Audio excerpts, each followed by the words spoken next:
Hello, I hope you've had a good week. I really enjoyed your post this week. Um, when you were talking about, in what ways that they could undermine the program, um, you mentioned, like if you're making deliberate choices to be reactive instead of proactive, then that really puts a lot of work on everybody. Uh, and if you're not collaborating with other counselors, I thought that was an important thing that you brought up, to see what maybe they would do in certain situations.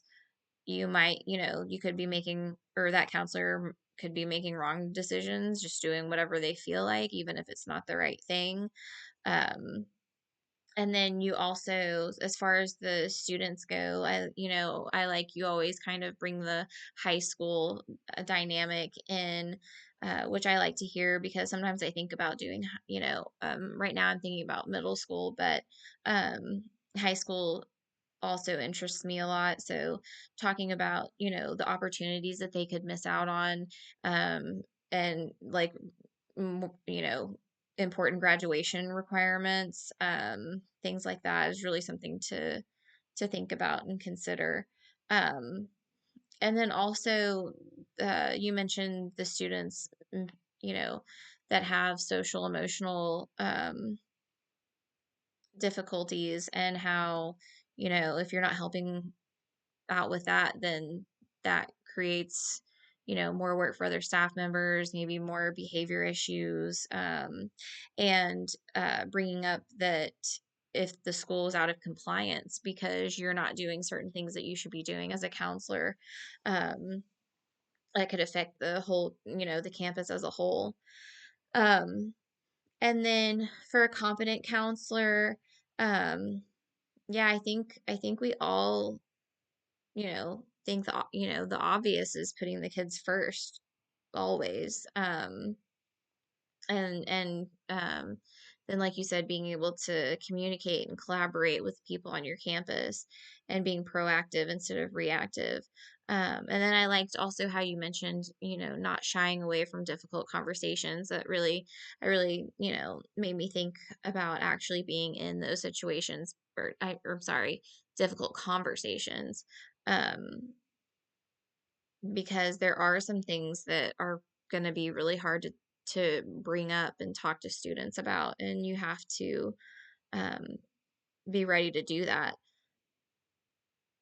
Oh, and then, I also liked that you mentioned, just the lag time. If you're not, you know, really thinking ahead of time about what to do, or in those situations where you do have to be reactive, any lag time can even cause harm to students. So you have to really be on top of things.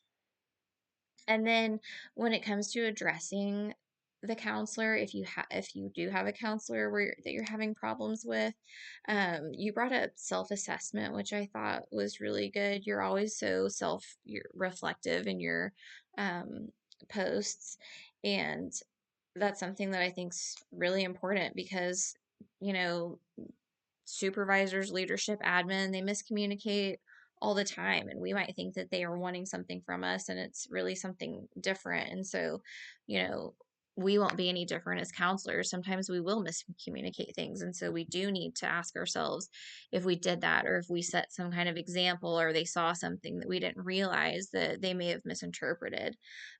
So make sure that you are reflecting on yourself as a leader, and asking them, what's going on, and what, might be the cause of of some of the things that you're seeing that, aren't falling in line with the program, or look like non-compliance, or them just not wanting to do their job, or, whatever it may be.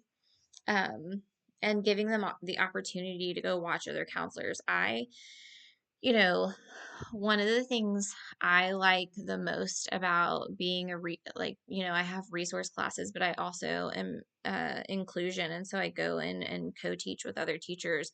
And it's one of my favorite parts about my job is just going in and being in other teachers' classrooms and seeing how they manage certain, situations and the ways that they teach.